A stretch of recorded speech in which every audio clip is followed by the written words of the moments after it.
Hi students, welcome to Anu educational studies. 7ನೇ ತರಗತಿ ಗಣಿತ ಭಾಗ 1 ಅಧ್ಯಾಯ 1 ನಮ್ಮ ಸುತ್ತಲಿನ ದೊಡ್ಡ ಸಂಖ್ಯೆಗಳು.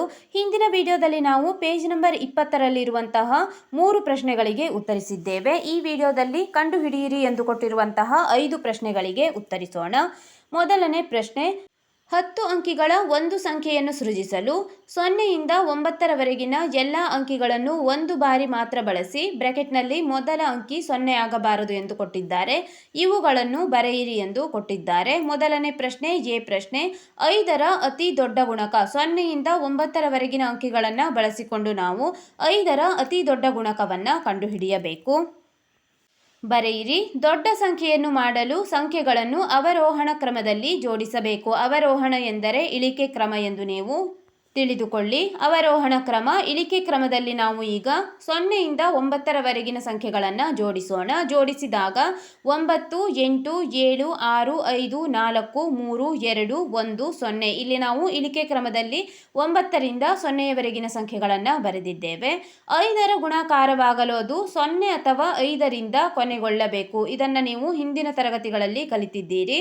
ಯಾವುದೇ ಒಂದು ಸಂಖ್ಯೆ 5ರ ಗುಣಾಕಾರವಾಗಲು ಅಥವಾ 5ರ ಗುಣಕವಾಗಲು ಅದು 0 ಅಥವಾ 5ರಿಂದ ಕೊನೆಗೊಳ್ಳಬೇಕಾಗುತ್ತದೆ. ಆದ್ದರಿಂದ ಇಲ್ಲಿ ನೀವು ನೋಡಬಹುದು, ನಾವು ಜೋಡಿಸಿರುವಂತಹ ಸಂಖ್ಯೆಯು ಕೂಡ 0ಇಂದಲೇ ಕೊನೆಗೊಂಡಿದೆ. ಆದ್ದರಿಂದ 5ರ ಅತಿ ದೊಡ್ಡ ಗುಣಕವನ್ನಾಗಿ ನಾವು ಅದೇ ಸಂಖ್ಯೆಯನ್ನು ಬರೆಯೋಣ. ಸಂಖ್ಯೆ 9, 8, 7, 6, 5, 4, 3, 2, 1, 0 ಆಗಿದೆ. ಬಿ ಪ್ರಶ್ನೆ, ಅತಿ ಕನಿಷ್ಠ ಸಮ ಸಂಖ್ಯೆ ಎಂದು ಕೊಟ್ಟಿದ್ದಾರೆ. ಚಿಕ್ಕ ಸಂಖ್ಯೆಯನ್ನು ಮಾಡಲು ಮೊದಲ ಅಂಕಿ 0 ಅಲ್ಲ ಎಂದು ತಿಳಿಯಬೇಕು. ಇಲ್ಲಿ ನಾವು 0ಯನ್ನು ಮೊದಲ ಅಂಕಿಯಾಗಿ ಬಳಸುವಂತಿಲ್ಲ. ಸಂಖ್ಯೆಯನ್ನು ಏರಿಕೆ ಕ್ರಮದಲ್ಲಿ ಜೋಡಿಸಿ ಅದು ಸಮ ಸಂಖ್ಯೆಯಲ್ಲಿ ಕೊನೆಗೊಳ್ಳಬೇಕು. ಯಾವುದಾದರೂ ಒಂದು ಸಂಖ್ಯೆಯನ್ನು ನಾವು ಸಮ ಸಂಖ್ಯೆ ಎಂದು ಪರಿಗಣಿಸುವಾಗ ಅದರ ಕೊನೆಯ ಸಂಖ್ಯೆ ಸಮ ಸಂಖ್ಯೆಯಿಂದಲೇ ಕೊನೆಗೊಳ್ಳಬೇಕಾಗಿದೆ. ಬ್ರಾಕೆಟ್ನಲ್ಲಿ ಸಮ ಸಂಖ್ಯೆಯನ್ನು ಬರೆದಿದ್ದೇವೆ. 2, 4, 6, 8. 0ಯಿಂದ 9ರವರೆಗಿರುವಂತಹ ಸಮ ಸಂಖ್ಯೆಗಳು 2, 4, 6, 8 ಆಗಿದೆ. ಮೊದಲ ಚಿಕ್ಕ ಸಂಖ್ಯೆಯನ್ನು ಬಳಸಬೇಕು. ಮೊದಲು ನಾವು ಚಿಕ್ಕ ಸಂಖ್ಯೆಯನ್ನು ಬಳಸಬೇಕು. ಮೊದಲನೇ ಸಂಖ್ಯೆಯನ್ನಾಗಿ ನಾವು 0ಯನ್ನು ಬಳಸುವಂತಿಲ್ಲ. ಆದ್ದರಿಂದ ಮೊದಲ ಚಿಕ್ಕ ಸಂಖ್ಯೆಯನ್ನಾಗಿ ನಾವು 0ಯ ನಂತರದ ಸಂಖ್ಯೆ 1 ಇದೆ. ಆದ್ದರಿಂದ 1ನ್ನು ಮೊದಲ ಸಂಖ್ಯೆಯನ್ನಾಗಿಸಿ 0ಯನ್ನು ಎರಡನೇ ಸಂಖ್ಯೆಯಾಗಿ ಬರೆದುಕೊಳ್ಳಿ. ಮುಂದಿನ ಸಂಖ್ಯೆಗಳು 1, 0, 2, 3, 4, 5, 6, 7. ಈಗ ನಾವು ಉಳಿದ ಅಂಕಿಗಳನ್ನು ನೋಡೋಣ. 6, 7ರ ನಂತರ 9ರಲ್ಲಿ ಇರುವಂತಹ ಸಂಖ್ಯೆ 8 ಮತ್ತು 9 ಉಳಿಯಿತು. ಆದ್ದರಿಂದ ಈಗ ನಾವು ಈ ಸಂಖ್ಯೆಯನ್ನು ಸಮ ಸಂಖ್ಯೆಯನ್ನಾಗಿಸಲು 8ನ್ನು ಕೊನೆಗೊಳ್ಳುವಂತೆ ಮಾಡಬೇಕು. ಏಕೆಂದರೆ 8 ಒಂದು ಸಮ ಸಂಖ್ಯೆಯಾಗಿದೆ. ಕೊನೆಯದಾಗಿ ನಾವು 9ನ್ನು ಬರೆದಾಗ ಆ ಸಂಖ್ಯೆ ಬೆಸ ಸಂಖ್ಯೆಯಾಗುತ್ತದೆ. ಆದ್ದರಿಂದ ನಾವು 8 ಸಮ ಸಂಖ್ಯೆಯಿಂದಲೇ ಈ ಸಂಖ್ಯೆಯನ್ನು ಕೊನೆಗೊಳ್ಳುವಂತೆ ಮಾಡಬೇಕು. ಬರೆದುಕೊಳ್ಳಿ. ಆದ್ದರಿಂದ ಸಮ ಸಂಖ್ಯೆ ಮಾಡಲು 8ನ್ನು ಕೊನೆಗೊಳ್ಳುವಂತೆ ಮಾಡಬೇಕು. 1, 0, 2, 3, 4, 5, 6, 7, 9, 8. ಇಲ್ಲಿ 0, 1 ಮತ್ತು 8, 9ನ್ನು ನಾವು ಅದಲು ಬದಲಾಯಿಸಿ ಚಿಕ್ಕ ಸಮ ಸಂಖ್ಯೆಯನ್ನಾಗಿ ಬರೆದಿದ್ದೇವೆ. ಆದ್ದರಿಂದ 0ಯಿಂದ 9ರ ಒಳಗಿರುವಂತಹ ಚಿಕ್ಕ ಸಮ ಸಂಖ್ಯೆಯನ್ನು ನಾವು 1, 0, 2, 3, 4, 5, 6, 7, 9, 8 ಎಂದು ತೆಗೆದುಕೊಂಡಿದ್ದೇವೆ.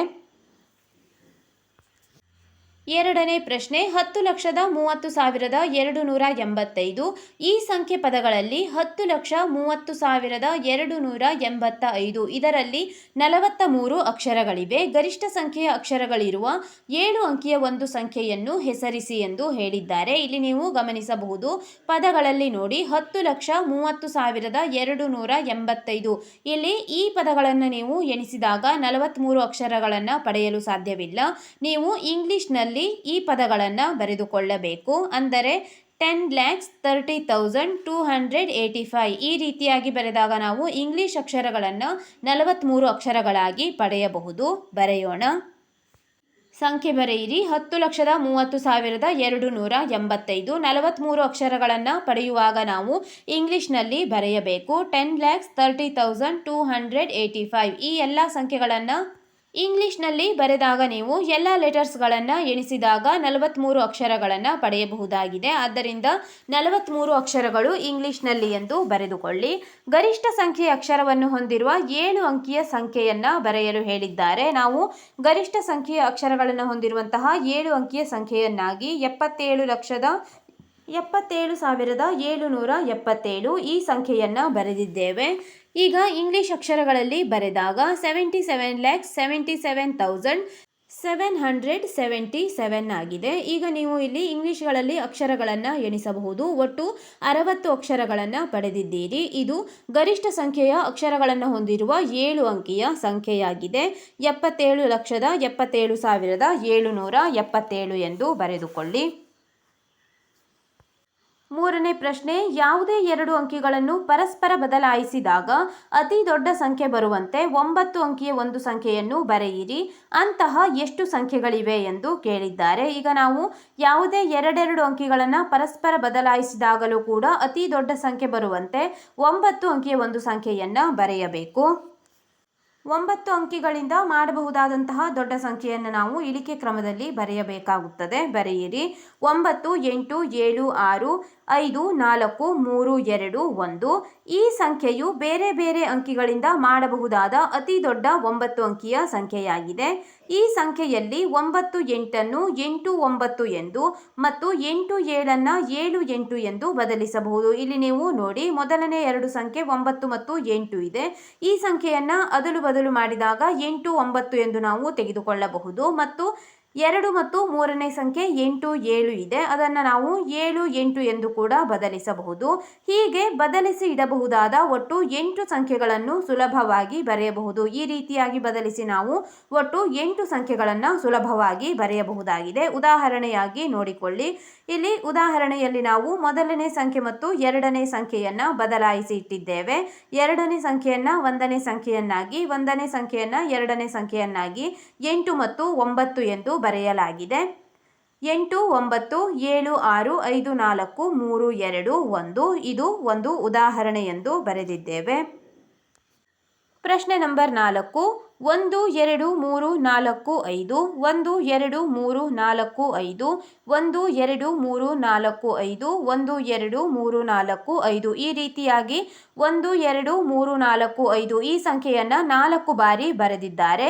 ಈ ಸಂಖ್ಯೆಯಲ್ಲಿ ಉಳಿಯುವ ಸಂಖ್ಯೆಯು ಸಾಧ್ಯವಾದಷ್ಟು ದೊಡ್ಡ ಸಂಖ್ಯೆಯಾಗಿರುವಂತೆ 10 ಅಂಕಿಗಳನ್ನು ಹೊಡೆದು ಹಾಕಿ. ಈ ಸಂಖ್ಯೆಗಳಲ್ಲಿ ನಾವು ದೊಡ್ಡ ಸಂಖ್ಯೆ ಉಳಿಯುವಂತೆ 10 ಅಂಕಿಗಳನ್ನು ಹೊಡೆದು ಹಾಕಬೇಕು. ಮೊದಲು ಸಂಖ್ಯೆಗಳನ್ನು ಬರೆದುಕೊಳ್ಳಿ. 1 2 3 4 5, 1 2 3 4 5, 1 2 3 4 5 ಮತ್ತು ಇನ್ನೊಮ್ಮೆ 1 2 3 4 5 ಎಂದು ಬರೆದುಕೊಳ್ಳಿ. ನಾವು ದೊಡ್ಡ 10 ಸಂಖ್ಯೆಗಳನ್ನು ಉಳಿಸಿ ಉಳಿದ 10 ಅಂಕಿಗಳನ್ನು ಹೊಡೆದು ಹಾಕಬೇಕಾಗಿದೆ. ಆದ್ದರಿಂದ ನಾವು ಮೊದಲನೇ ಸಾಲಿನಲ್ಲಿರುವ 1 2 3 4 5 ಇದರಲ್ಲಿ ದೊಡ್ಡ ಸಂಖ್ಯೆ 5ಅನ್ನು ಹಾಗೆ ಇರಿಸಿ 1 2 3 4 ಈ 4 ಅಂಕಿಗಳನ್ನು ಹೊಡೆದು ಹಾಕಿದ್ದೇವೆ. ನಂತರ ಎರಡನೇ 1 2 3 4 5ರಲ್ಲಿ ಪುನಃ 5ಅನ್ನು ದೊಡ್ಡ ಸಂಖ್ಯೆಯಾಗಿದೆ, ಆದ್ದರಿಂದ ಅದನ್ನು ಹಾಗೆ ಉಳಿಸಿ 1 2 3 4 ಈ 4 ಸಂಖ್ಯೆಗಳನ್ನು ಹೊಡೆದು ಹಾಕಿದ್ದೇವೆ. ಇಲ್ಲಿ 4 + 4 ಒಟ್ಟು 8 ಸಂಖ್ಯೆಗಳನ್ನು ಹೊಡೆದು ಹಾಕಿದಂತಾಗಿದೆ. ಮೂರನೇ 1 2 3 4 5ರಲ್ಲಿ 1 ಮತ್ತು 2ಅನ್ನು ಚಿಕ್ಕ ಸಂಖ್ಯೆಯಾಗಿರುವುದರಿಂದ ಹೊಡೆದು ಹಾಕಿದ್ದೇವೆ. ಇಲ್ಲಿ 3 4 5 ಹಾಗೆ ಉಳಿಯಲಿ ಮತ್ತು ಮುಂದಿನ 1 2 3 4 5 ಹಾಗೆ ಇವೆ. ಈಗ ಇಲ್ಲಿ ನಾವು ಒಟ್ಟು 10 ಅಂಕಿಯನ್ನು ಹೊಡೆದು ಹಾಕಿದ್ದೇವೆ. ಆದ್ದರಿಂದ ಈಗ ನಾವು ಇಲ್ಲಿ ದೊಡ್ಡ ಅಂಕಿಯನ್ನು ಪಡೆಯಬಹುದು. 5 5 3 4 5 1 2 3 4 5 ಹೊಡೆದು ಹಾಕಿರುವಂತಹ ಸಂಖ್ಯೆಗಳನ್ನು ಬಿಟ್ಟು ಉಳಿದಿರುವಂತಹ ದೊಡ್ಡ ದೊಡ್ಡ ಸಂಖ್ಯೆಗಳನ್ನು ಬರೆದುಕೊಳ್ಳಿ. 5 5 3 4 5 1 2 3 4 5 ಆಗಿದೆ. 0 ಮತ್ತು 1 ಈ ಪದಗಳಲ್ಲಿ ಇ ಮತ್ತು ಒ ಎರಡೂ ಪದಗಳಲ್ಲಿವೆ. ಇಲ್ಲಿ ನೋಡಿ ZERO ಮತ್ತು ONE ಈ ಪದಗಳಲ್ಲಿ ಇ ಮತ್ತು ಒ ಎರಡೂ ಪದಗಳಲ್ಲಿರುವುದನ್ನು ನೀವು ನೋಡಬಹುದು. ಎರಡೂ ಪದಗಳಲ್ಲಿ ಕಾಮನ್ ಆಗಿವೆ. ಅದೇ ರೀತಿ 1 ಮತ್ತು 2 ಇವುಗಳಲ್ಲಿ ಒ ಎರಡೂ ಪದಗಳಲ್ಲಿದೆ. 1 ಮತ್ತು 2 ಗಮನಿಸಿ, ಒ ಎರಡೂ ಪದಗಳಲ್ಲಿ ನೋಡಬಹುದು. 2 ಮತ್ತು 3 ಪದಗಳಲ್ಲಿ ಟಿ 2 ಪದದಲ್ಲಿದೆ. ಟಿ ಒಂದೇ ಆಗಿದೆ, 2 ಪದಗಳಲ್ಲಿದೆ. ಒಂದು ಅಕ್ಷರವು 2 ಅನುಕ್ರಮ ಸಂಖ್ಯೆಗಳಲ್ಲಿ ಸಾಮಾನ್ಯವಾಗಿ ಬರದೇ ಇರಬೇಕಾದರೆ ನೀವು ಎಷ್ಟರವರೆಗೆ ಎಣಿಸಬೇಕು ಎಂದು ಕೇಳಿದ್ದಾರೆ. ಈ ರೀತಿಯಾಗಿ ಕಾಮನ್ ಆಗಿರುವಂತಹ ಪದಗಳು ಬರದೇ ಇರುವಂತೆ ನೀವು ಎಷ್ಟರ ತನಕ ಎಣಿಸಬೇಕು, ಎಷ್ಟರವರೆಗೆ ಎಣಿಸಿದಾಗ 2 ಅನುಕ್ರಮ ಸಂಖ್ಯೆಗಳಲ್ಲಿ ಒಂದೇ ಅಕ್ಷರ ಬರದಂತೆ ನಾವು ನೋಡಬಹುದು ಎಂದು ಕೇಳಿದ್ದಾರೆ. ಉತ್ತರ ಬರೆಯೋಣ. 0, 1 ಬರೆಯಿರಿ. ಇಲ್ಲಿ ಇ ಮತ್ತು ಓ ಕಾಮನ್ ಲೆಟರ್ ಆಗಿದೆ. 1, 2 ಇವುಗಳಲ್ಲಿ ಓ ಕಾಮನ್ ಆಗಿದೆ. 2, 3 ಇದರಲ್ಲಿ ಟಿ ಕಾಮನ್ ಆಗಿದೆ. 3, 4 ಇದರಲ್ಲಿ ಆರ್ ಕಾಮನ್ ಆಗಿದೆ. 4 and 5 ಇವುಗಳಲ್ಲಿ ಎಫ್ ಕಾಮನ್ ಆಗಿದೆ. 5, 6 ಐ ಕಾಮನ್ ಆಗಿದೆ. 6 ಮತ್ತು 7 ಎಸ್ ಕಾಮನ್ ಆಗಿದೆ. 7 ಮತ್ತು 8 ಇ ಕಾಮನ್ ಆಗಿದೆ. ಬರೆದುಕೊಳ್ಳಿ.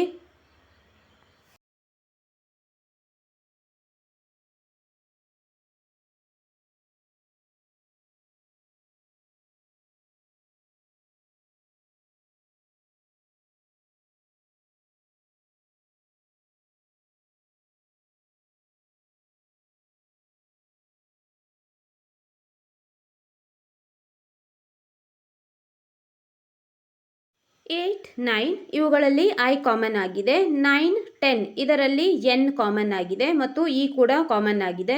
10, 11 ಇ ಮತ್ತು ಎನ್ ಕಾಮನ್ ಆಗಿದೆ. 11, 12 ಇವುಗಳಲ್ಲಿ ಇ, ವಿ, ಎಲ್ ಇವುಗಳು ಕಾಮನ್ ಆಗಿವೆ. ಈ ರೀತಿಯಾಗಿ ನಾವು ನೋಡುತ್ತಾ ಹೋದಂತೆ ಎಲ್ಲ ಸತತ ಸಂಖ್ಯೆಯ ಹೆಸರುಗಳು ಕನಿಷ್ಠ ಒಂದು ಅಕ್ಷರವನ್ನು ಹಂಚಿಕೊಳ್ಳುತ್ತವೆ. ಹಾಗಾಗಿ ಅಂತಹ ಜೋಡಿ ಇಲ್ಲ ಎಂದು ನಾವು ಬರೆದಿದ್ದೇವೆ. ಅನುಕ್ರಮ ಅಕ್ಷರಗಳು ಬರದಂತೆ ನಾವು ಯಾವುದೇ ಪದವನ್ನು ಪಡೆಯಲು ಸಾಧ್ಯವಿಲ್ಲ. ಆದ್ದರಿಂದ ಉದಾಹರಣೆಯಾಗಿ ಇಲ್ಲಿ ಇವುಗಳನ್ನು ಬರೆದು ನಂತರ ನಾವು ಕೊನೆಯದಾಗಿ ಎಲ್ಲ ಸತತ ಸಂಖ್ಯೆಯ ಹೆಸರುಗಳು ಕನಿಷ್ಠ ಒಂದು ಅಕ್ಷರವನ್ನು ಹಂಚಿಕೊಳ್ಳುತ್ತವೆ. ಹಾಗಾಗಿ ಅಂತಹ ಜೋಡಿ ಇಲ್ಲ ಎಂದು ಕೊನೆಯದಾಗಿ ಒಂದು ಹೇಳಿಕೆಯನ್ನು ಬರೆದಿದ್ದೇವೆ. ಈ ವಿಡಿಯೋದಲ್ಲಿ ನಾವು ಪೇಜ್ ನಂಬರ್ 20ರಲ್ಲಿರುವಂತಹ ಕಂಡುಹಿಡಿಯಿರಿ ಪ್ರಶ್ನೆಯಲ್ಲಿ 1ರಿಂದ 5ರವರೆಗಿರುವಂತಹ ಎಲ್ಲ ಪ್ರಶ್ನೆಗಳಿಗೆ ಉತ್ತರಿಸಿದ್ದೇವೆ. ಮುಂದಿನ ವಿಡಿಯೋದಲ್ಲಿ 6ನೇ ಪ್ರಶ್ನೆಯಿಂದ ಉಳಿದಂತಹ ಪ್ರಶ್ನೆಗಳಿಗೆ ಉತ್ತರಿಸೋಣ. ನಮ್ಮ ಅನು ಎಜುಕೇಷನಲ್ ಸ್ಟಡೀಸ್ನಲ್ಲಿ 7ನೇ ತರಗತಿ ಗಣಿತ ಭಾಗ 1ರ ಎಲ್ಲ ಪಾಠಗಳ ಅಭ್ಯಾಸದ ಪ್ರಶ್ನೋತ್ತರಗಳನ್ನು ಬಿಡಿಸಲಾಗುವುದು. ನೀವು ಎಲ್ಲ ಪಾಠಗಳ ಅಭ್ಯಾಸದ ಪ್ರಶ್ನೋತ್ತರಗಳಿಗಾಗಿ ನಮ್ಮ ಚಾನಲ್ನ ಪ್ಲೇಲಿಸ್ಟ್ 7ನೇ ತರಗತಿ ಗಣಿತ ಭಾಗ 1 ಅಭ್ಯಾಸ ಪ್ರಶ್ನೋತ್ತರಗಳು ಇದನ್ನು ಗಮನಿಸಬಹುದಾಗಿದೆ.